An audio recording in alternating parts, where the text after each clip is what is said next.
And we'll now move on now. For some time now, Nigeria has been grappling with certain learning crises that, to some extent, hinders some students from achieving their potential. Underinvestment in education, overcrowded classrooms, and shortage of qualified teachers are some of the identified issues that limit opportunities for children to read and write in their formative years. Olayinka of Joe, in this report, examines bottlenecks that impede foundational literacy and numeracy in Nigeria and why scaling up is necessary.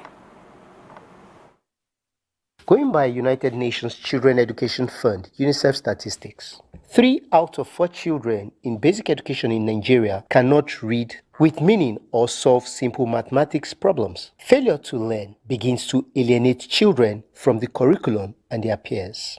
This contributes to the staggering number of school dropouts between the first and the last years of primary school. First, the challenge is if they can read. Second, if they can understand what they're reading.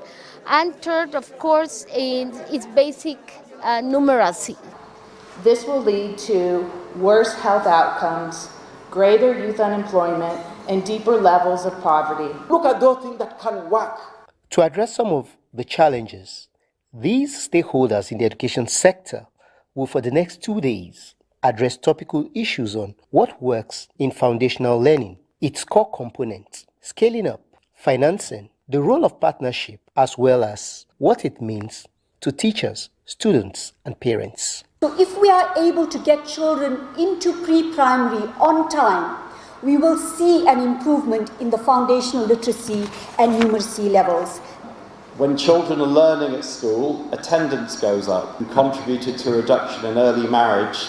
For Nigeria, the Conference on the Learning Crisis provides opportunity to define its priority for the education sector in the new ministerial strategic plan in Nigeria. It is our duty to provide them with not just education, but an education of quality and relevance, one that equips them to thrive in a rapidly evolving world. With a structured pedagogy, continuous teacher professional development, and availability of books in local languages to improve performance in literacy and numeracy, increased budgetary allocation for the sector is key. It's one thing to declare a state of emergency, and it's another thing to put all the resources and elements that will allow us to achieve that in place. The conference is coming a month after the UN General Assembly met. Olayinka, NTA News.